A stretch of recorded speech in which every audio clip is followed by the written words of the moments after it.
This is Viterbi Voices, your chance to hear stories about research, classes, student life, and more. Directly from our students, faculty, and other members of our engineering community.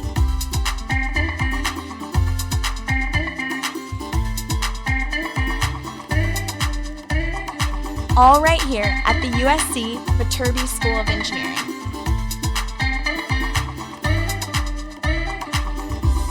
Welcome back into Viterbi Voices. As usual, I am one of your co-hosts. My name is Paul Ledesma. I'm the Director of Undergraduate Admission here at the USC Viterbi School of Engineering.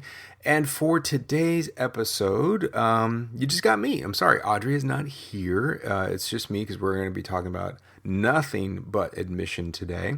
But Audrey's fine. You know, Audrey's doing well. Nothing's wrong with Audrey. She's good. And she'll be back for our next episode for sure as she wraps up her senior year. So today is all about admission decisions, as you can tell by the title. And what we're going to talk about today specifically is admission decisions for those that have applied for first-year admission for fall 2021. And so if you're a high school senior right now and you applied, then this episode is all about you. We're not able to talk about transfer admission just yet because we haven't finished that yet, right? We're still going to be reading and reviewing those transfer applications for a while. And if you've applied for transfer admission for fall 2021, sit tight. You will receive news of your admission decision or a request for spring grades by the end of May. So just sit tight. And if we ever need anything from you, we will always reach out. So check your email in case there's any updates for you as we start reading through those applications. Now, the admission process for fall 2021. Wow, this is such a cool thing to talk about, such a hard thing to talk about, and let's just get to some stats real quick. First of all, if you applied for fall 2021 as a first-year student to the Viterbi School, you should first note, thank you. We really appreciate all of the interest and all of the kind of passionate engagement that we've seen for this last year. I mean, not only is it just some cool people that we've met, myself, my staff, all of our students, as we go through our information sessions, it's been such a pleasure for us to be able to get to know you and answer your questions and see how, you know, each one of you through your emails and your text messages and those info sessions, like I mentioned, you all are just really cool people, and you're really passionate about what you want to do. And I know that for all of you that I've talked to, you're going to be doing some great things in your future. And that shows in our applicant pool. I mean, we had our largest applicant pool in the history of the engineering school this year, 14,276 applications. That's a lot of applications. And working with the Office of Admission, all of those applications were reviewed, have been carefully gone through to understand each and every one of your backgrounds, each and every one of your challenges, each and every one of your unique takes on life and your answers to your questions, and all the different things all the work that you put into those applications. We put equal amount of work into reading, reviewing, reflecting, discussing, and trying to figure out who we're going to admit. And that is kind of where we start today, in that large of an applicant pool, you know, an increased applicant pool, doesn't mean we're increasing the size of the university. You know, one of the reasons that students apply to USC, and specifically one of the reasons that they choose to attend USC for the Viterbi School of Engineering, is because we're a small program. You know, remember, we only begin our first year class, we only enroll about 410 students. That's our target. We're only shooting to enroll 410 students to our target. And keep that in mind, 14,000 applications, and we got to get it down to our first year class of 410. How do we do that?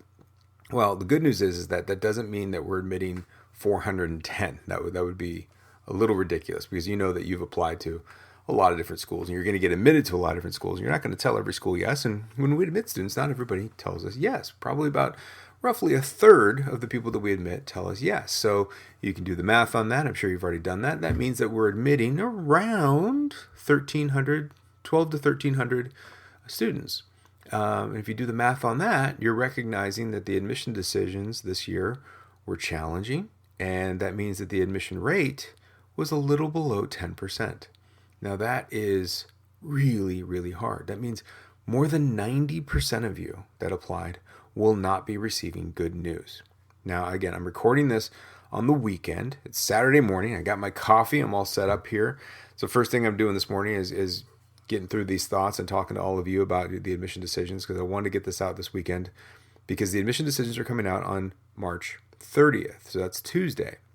Now, on March 30th, what I want you all to do is not continue to log into your portal, not continue to refresh. Don't do that. It's not going to help anything other than raise your anxiety to levels that it's to higher levels than it already is. What I really want you to do is just kind of just wait and relax.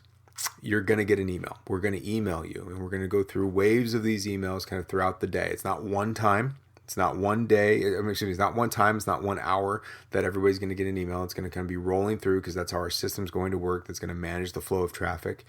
And that system will email you when there is a change in status to your application. So when you get that email, then that'll provide you the link to log into your portal, and that's when you know that you can actually review an admission decision. Now, let's keep the reality down to it, right? Over 90% of you will not receive good news. That does not make us happy. This is not the part of the process that we like. This is the part of the process that is incredibly challenging, because, again, we've gotten to know you. We've talked to a lot of you. I can remember a number of conversations with a number of you where you've been worried about one grade or worried about one class, and I tell all of you it doesn't come down to that. It's a very complicated process to figure out how we're going to admit students. And all of you ask really, really good questions in this process. Like, well, will this give me a better chance? Will that give me a better chance? And some of you know that I've told you directly, nothing gives you a better or worse chance of admission. Because the true fact of the matter is, and this is more true this year than ever before, is that as we review these applications, it's not that we're trying to decide who's best, because that's an impossible task. It's not that we're trying to decide who deserves to be admitted over others. Or the word that's been thrown around a lot is fit. Who's the best fit? And those are all just different takes on the same thing, in my opinion. I remember receiving an email actually just yesterday about someone that was so scared and is basically making one last pitch for their admission, which, by the way, we've gotten a lot of those this year, and it doesn't change anything. We're pretty much wrapping up our decisions at this point. Sending an email, while I appreciate your passion, doesn't change an admission decision. Because I know that if you applied to USC in the Viterbi School, I know you're interested in this place. And as we read through your applications, the grand majority of you have done all the work that we would ever need to see in someone to be successful. You've done all the prerequisites, right? You've done well in classes. You've done well in your math courses, your science courses. You've taken your calculus. Maybe you've taken more than calculus in advanced mathematics. You've engaged inside of your school and outside of your school, volunteer work, athletics, music, faith-based activities. All of these things are important, and you've all done versions of these. And it's not that you have to have a certain amount of hours in this or a certain amount of hours in that. It's just that you're doing something. And you know what? All of you have been. And as we go through it, when we look at, if you wanted to actually take the task of saying, well, who deserves to be admitted? Well, I'm here to tell you that the grand majority of you deserve to be admitted. That's on any given year. But this year in particular, not only have you done all the things that any other class has done, you've done that and persisted through the wake of a pandemic. And this year has been more challenging for everyone, including myself, to kind of just get through your normal day. And you all not only did get through your normal day, you got through your normal classes, you got through your normal life, and you got through an application process towards college that is stressful enough already. All of you deserve to be admitted. But unfortunately, we're only seeking to enroll 410 students at our school. When we bring in more than that, that puts strains on the university, that makes classes bigger, that drains resources, and it doesn't create the environment that you all applied for. So I hope that you understand that the math just doesn't work out. We can't admit everybody. It just doesn't work that way. So we got to get it down, and we got to pare it down. And how do we pare it down when you're all taking great classes, you're all getting great grades? And I got to tell you, there is no difference between a 3.95 GPA and a 3.98 GPA. There's no difference between someone that submitted a test score and someone who didn't submit a test score. You can see in your transcripts the work that you do. You can see that you're all essentially prepared for college. There's a few small exceptions, right? There's some people that are like, didn't do well. That's okay. We see that. But the grand majority, especially those applying to the engineering school, you've all done great. There's nothing that you would do differently. I want to stress that. It's not like, oh, I did that wrong or I did that wrong. I'm fascinated by the Reddit boards these days. I'm watching the A2C Reddit board, and I'm watching people talk about Viterbi. I watch all of them. And it's fascinating to me that there's these questions like, oh, maybe I answered that question wrong. You didn't. The questions that we're asking are purely to get to know you. There is no right way to answer the questions. And I can see how your head is doing some incredible gymnastics to figure out whether the way that you approached a question was wrong. It wasn't. When we ask about personality traits, we're actually just curious about you. What do you think? It wasn't that there's a way to answer it and apply that to engineering in a certain way. That was my favorite question on Reddit recently. The other question on Reddit is, do you think that we know about whether when we give you the question about the grand challenges, you're all wondering whether we actually know about it? Yeah, that's why we're asking you about it. That's our jobs. That's what we do. And we wouldn't ask you about it if we didn't. And I think that the comments on that Reddit question in particular were definitely fanned out that way. But my point here is, long story short, too late. But this tangent here is that I don't want you to kind of go over in your head all the things you think you did wrong. You didn't do anything wrong. The application is not a test. The application is not a homework assignment. It's not something that you get a grade on, and this decision is not a grade. Again, all of you deserve to be admitted. And the ones that have done all the work, I can see it there. It's actually what we're trying to do is we're trying to hand pick a community of which we have a fantastic applicant pool. And in that particular sense, and I've used this multiple times in different Q&As and presentations that I've given, but when you have a pool that is great, and quite literally anyone can be admitted and anyone will do well, and that's the truth, then what we do comes down to, and I hate this term, I just can't come up with a different one, is we cherry pick. And I don't mean that negatively, and I don't mean that at all like to minimize this process. But what I mean is that if you carry that cherry metaphor as much as you want, and some people hate this, some people like this, is I've got a basket that's only so big, and I'm trying to pick the best collection. And the best collection is not necessarily about the individual. It's about how a specific individual paired with these other individuals that we're selecting alongside of them will create a whole greater than the sum of its parts. And what we're essentially trying to do is look forward into the future, make some sort of prediction, some sort of analysis. Maybe analysis is too strong of a word. Some sort of guess of how we think this group of people are going to work together. We're trying to look forward ahead to the classrooms you're going to sit in. And we're looking at those empty seats, and we're going to say, who's going to sit in that one? And who's going to sit next to that person? And who's going to sit next to that person? And when we look at those, we're going to see unique individual backgrounds for each one of those seats. We're going to see unique individual traits. We're going to see unique opportunities for that student to contribute to that class, and more specifically to the community as a whole. It's essentially handpicking our own little town. And when you handpick your own little town, you want all types. You need an incredibly diverse group of people in order to make that town stronger on all fronts. You need people from different backgrounds, different lifestyles, different challenges, different thought processes. You need that spread out across all the different majors and the ideas, because ultimately what we're doing is we're creating this student body of around 410 students for the first year class, spread out across all those different interests in their majors, spread out across all those backgrounds and ideas, and they're going to come together and they're going to get to know each other and they're going to work together. We're building teams. For any parents that might be listening, this is quite similar to how you might hire. I've made this comparison before in that when you're hiring somebody, You're not necessarily looking through a stack of resumes and looking for the highest qualified candidate. I'm going to guarantee money on it that none of you have ever hired anybody by just looking at resumes and looking at the highest prepared candidate or the highest qualified candidate. You don't do that. You go through resumes, you find things that pop and perk in different ways, and you say, okay, cool, these are some ones, and we're going to get to know them a little bit better. And you take that resume and you go into an interview process and you get to know them. Well, we don't have an interview process, but we do have a highly in-depth application where we get to know them through the same way.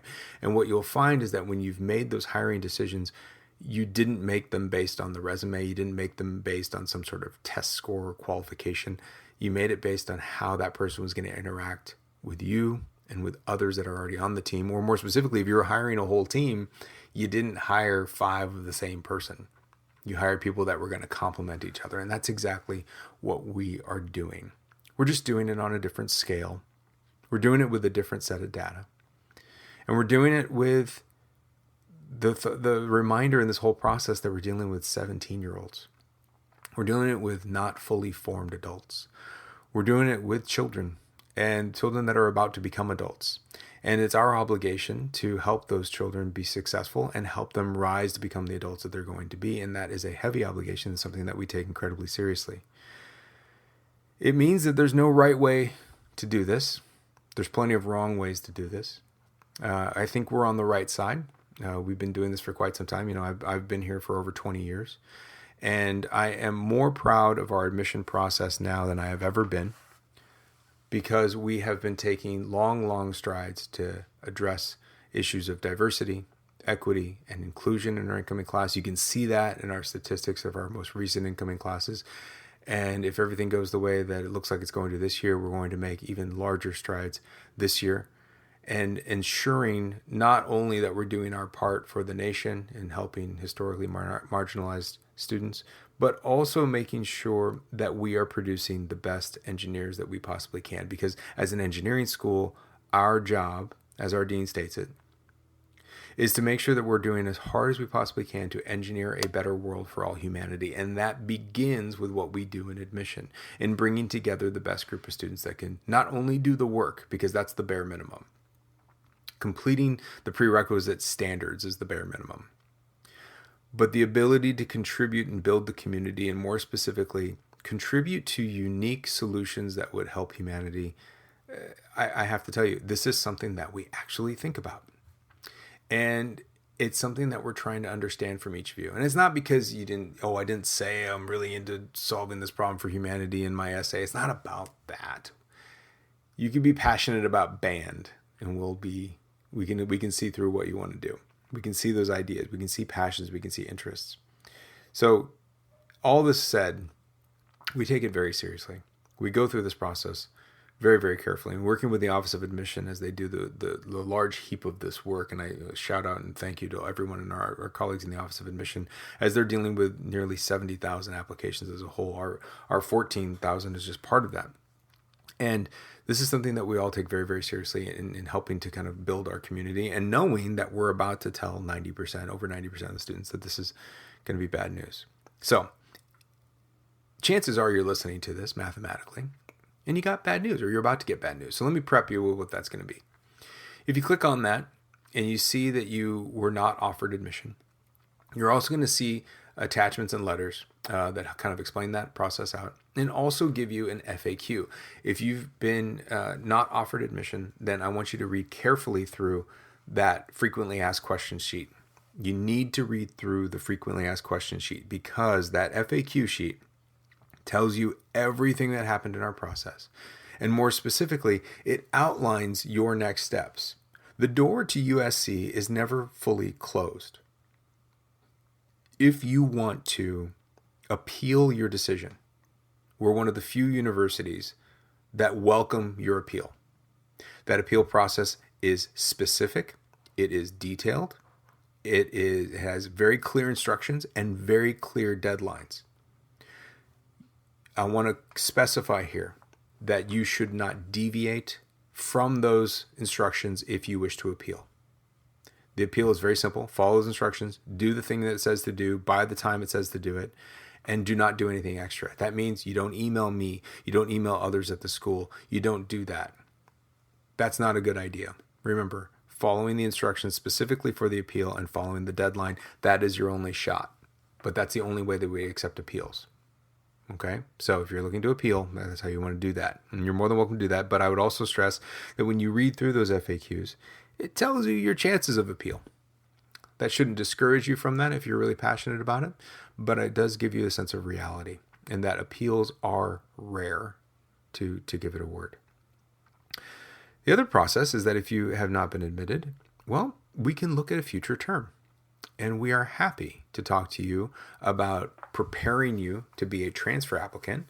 And I and my staff are very happy to help you with that process. And so if you, first off, let's back up a couple steps. We got a little too far. If you have not been offered admission to USC, I'm confident you're being offered admission to other universities. And I want you to weigh out those decisions as best you possibly can. And maybe USC was your first choice. Maybe USC was just, maybe I want to do that. But consider those other schools, because, we're not the only school in the game. There's a lot of great engineering schools out there and a lot of great universities where you can be successful. And if you got accepted to one of those, go for it. You should definitely go there and give them a chance and find out whether you might be able to find an opportunity for you to be successful in that place. If you go through this whole process of April and you realize after all the offers of admission, no, you don't want to go to any of those places. You're actually just thinking, no, I'm dead set on USC. Well, cool. Starting in mid-May, you can contact us. And I want to emphasize that point again. Starting in mid-May, I hate to say it, I have no time. We have zero time to be able to deal with this until after mid-May. And starting mid-May, you can contact us, and we can sit down with you, and we can do a transfer counseling appointment, and we can talk to you about enrolling at a local community college or a local university that's close to you, and we can tell you if it's one in California specifically, but most community colleges in general, we can tell you exactly what classes we want to see from you at that school. And we can sit down and do a personal advisement session with you. And we can say, this is the classes you need to take. And by taking those, we can get you set up to be a competitive applicant to apply as a transfer applicant for fall 2022. And we can get you here after a year if you do that work. Now, granted, there's no guarantees. It doesn't increase one's chances of admission, but it does make you a competitive applicant if you take all the right classes, and you can be admitted for fall 2022. So if you want to explore that, you can start to look into viterbiadmission.usc.edu/transfer. I will note that process is more complicated.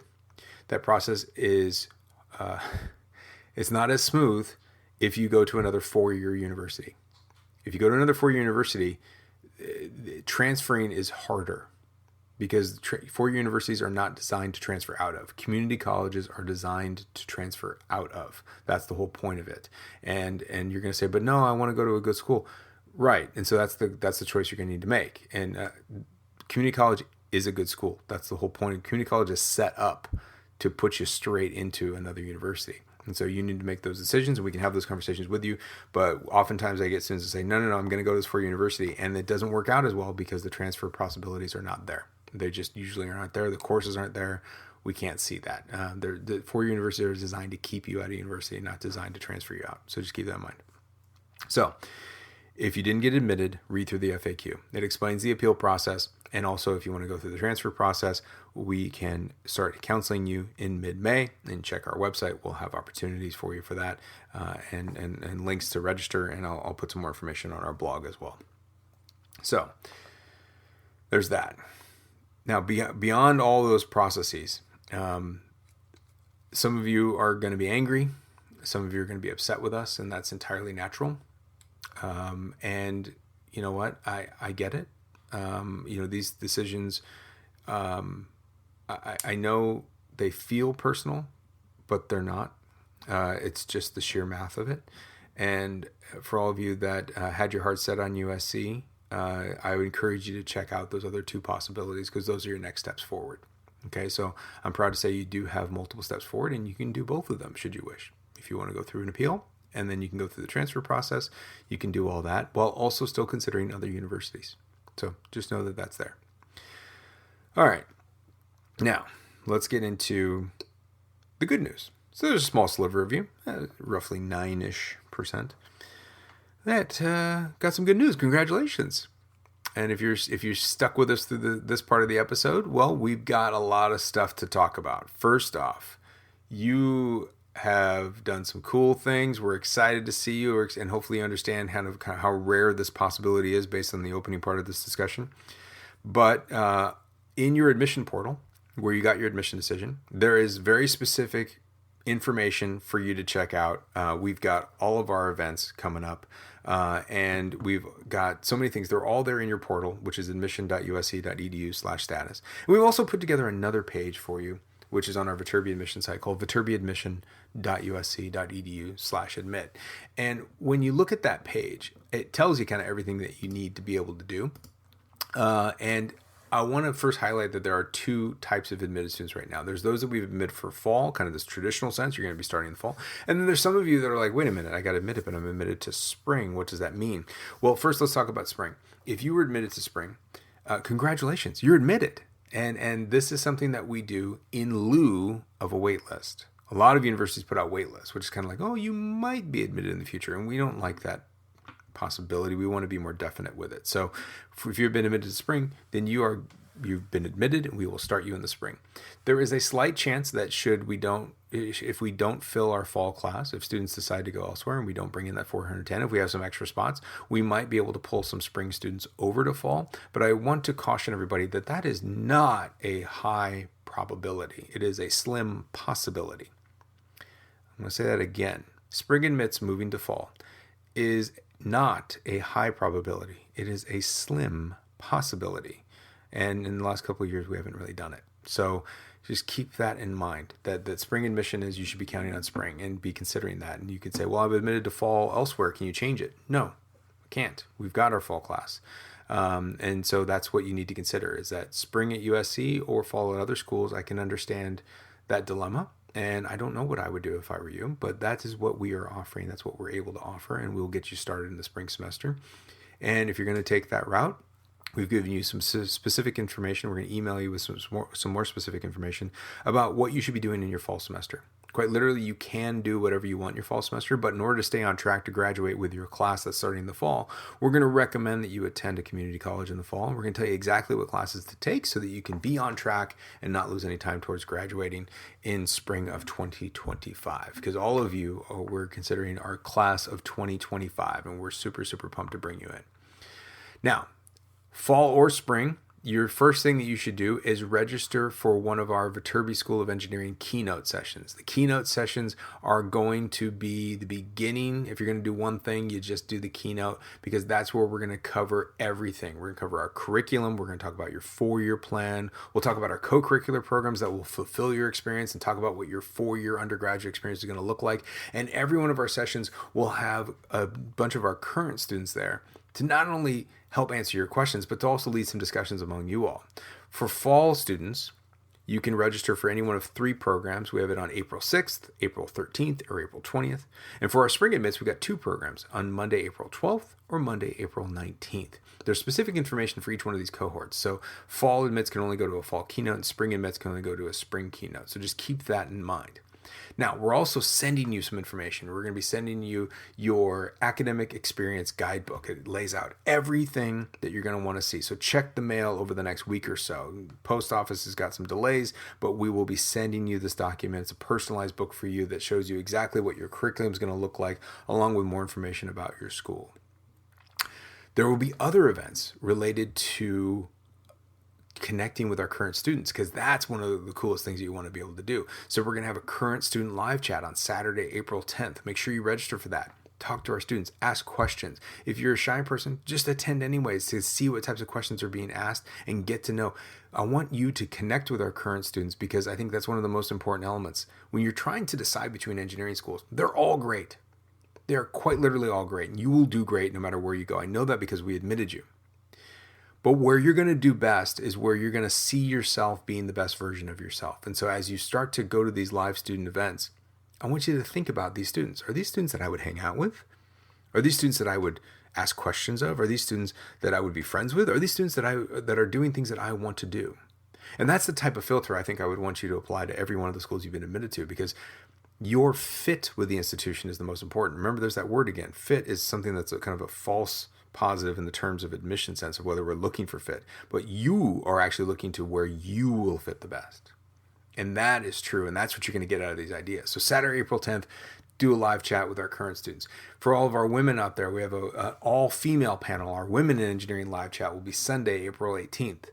We're also going to have a live chat devoted to meeting with current Black, Latinx, Native American, and Indigenous students, all about kind of explaining the historically marginalized student populations in our schools and trying to figure out how we can help you in that population. So if you identify or would like to learn more about that and how diversity is important to us, Sunday, April 25th is a live chat specifically for these students.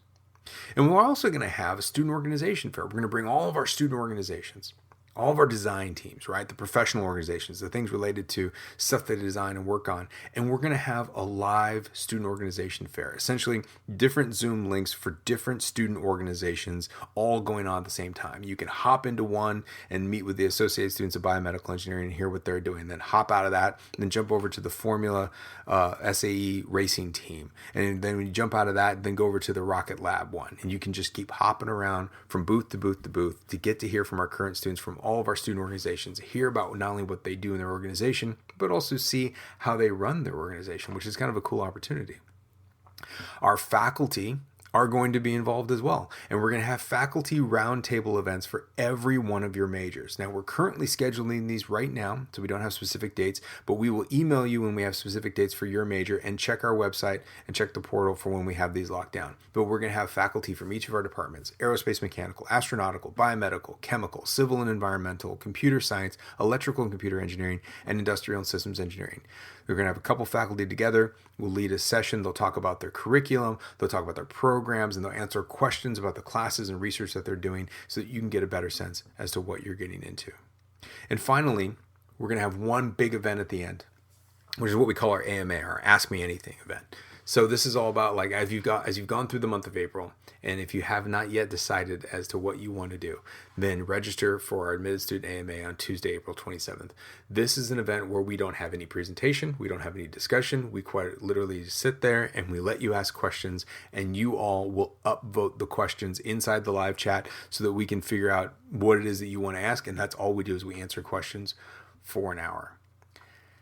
Outside of that, if you have other questions, you can call us, right? I want you to attend our events and programs because I think it's going to handle everything you've gone through. But if you ever need anything, call or email us. Our phone number is 213-600-9919. Again, that's 213-600-9919. It's answered Monday through Friday, 9 to 5 Pacific time. I'm going to keep that in mind, 9 to 5 Pacific time. And it rings on our cell phones in our homes. Please don't call outside those hours because it does still ring. You can also text that number if you'd rather do that. So you can text us and we'll get back to you during our regular business hours. Or you can email us at vadmit@usc.edu. And trust me, I will be sending you so many emails. You can reply to any of those. We are checking your email and we're able to get back to people typically within 24 hours. So there's so much stuff going on. Register for a keynote. Review the guidebook when it gets sent to you. Go to our student live chats. Check out the faculty roundtable sessions. Go to our Ask Me Anything if you still have questions after that. Check your emails. We're going to be sending you tons of emails. And once you've made the decision, what you need to do is submit your commitment deposit no later than May 1st. That is the only way to secure your spot for the fall class. And you must hit that May 1st deadline. There aren't any extensions. You must hit that May 1st deadline. So if you want to ensure your spot in the class, you need to make your decision by May 1st. You can make it earlier if you like. Cool. Go ahead and throw the money down. Then we know that you're coming. If not, you can wait all the way to the end, although that makes us nervous. But hey, we made you nervous this time. I guess it's only fair that you get to make us nervous. If you ever want to see stress, it's my household at the end of April as we're waiting for all of you to make your decisions, because we are just as eagerly nervous as you are as you await these admission decisions. So I know it's a tit for tat, I guess, and that's fine. Difference is you do it once in your life, and I do it every year.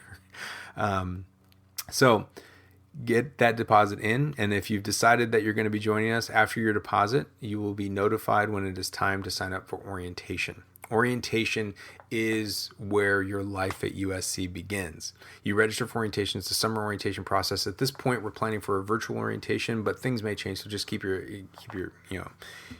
ears open. We will be letting you know how this is going to change as the pandemic is rapidly changing how we do things once again in our life.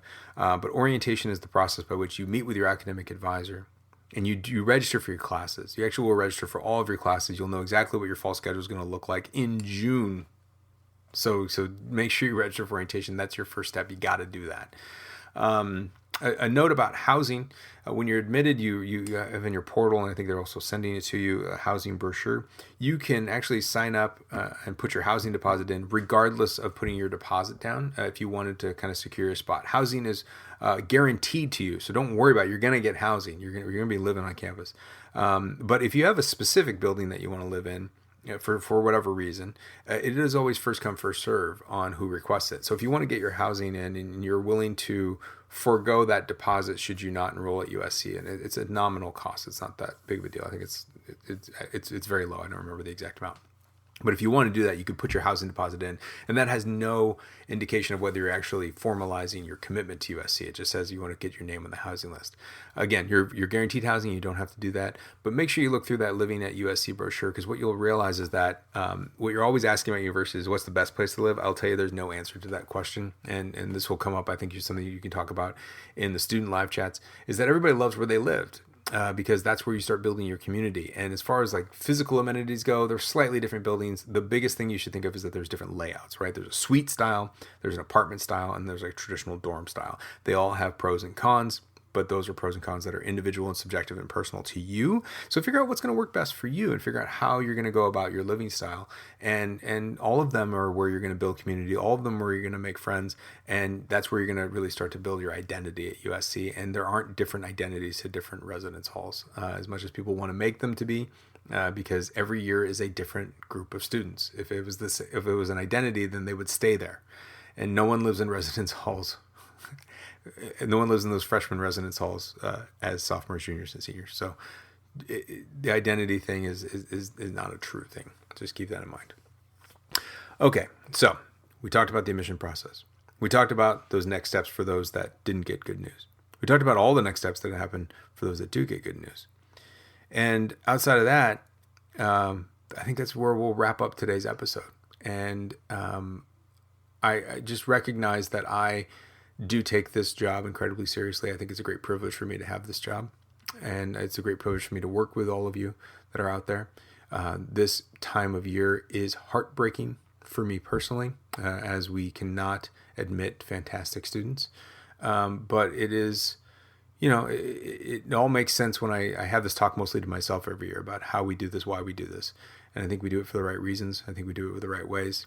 But it is an ongoing challenge when I hear from you, and just recognize that I get it. I really do, and I'm not minimizing that when I say I get it. It's a process that I take seriously, and I hope that you understand that. So that's that. This year in particular, it probably hits me a little bit harder because we're all dealing with so many levels of stress and emotion related to this worldwide pandemic. There's the stress of unknowns that I think is probably getting to me the most. This idea of, I don't know what's going to happen next month. And you could probably see it in me when you ask me, hey, what's going to happen for this? And I'm like, I don't know. I can't tell you what the future is going to be like. And when you ask me, what's the plan for fall? I'm like, I don't know. Everybody hopes to be in person, but I don't know. People were asking me like, can I visit campus? No, we don't have any visit programs. I'm sorry. That's not my fault. It's a worldwide pandemic. And we're doing the best we can given the constantly evolving circumstances. And I hope that you see that. I hope that you understand that. And I do know though that it is unfair that you're having to go through this process, different than the way that other classes may have done it. Maybe other siblings have done it, and more specifically how future classes will do it. God willing, we get back to what we would call normal. So we'll just know that we're doing as best we possibly can to bring as much of the campus, as much as the experience into these virtual environments. I think we're doing a good job of bringing all this together. We're going to probably launch some other surprises for you as well. We might have some possibilities, some mock classes for you to visit. But we're working on that right now. And then no guarantees on that because it is all extra stuff. But we will do whatever we can to help you out. Okay? So I've talked for way too long. This is what happens when you don't have a co-host. I just go on and on and on. Thank you so much for listening. Thank you for applying this year. If you are a younger student looking to apply, come check out one of our info sessions and we'll talk about how this process is going to work for the next year. All right, everybody, keep well and fight on.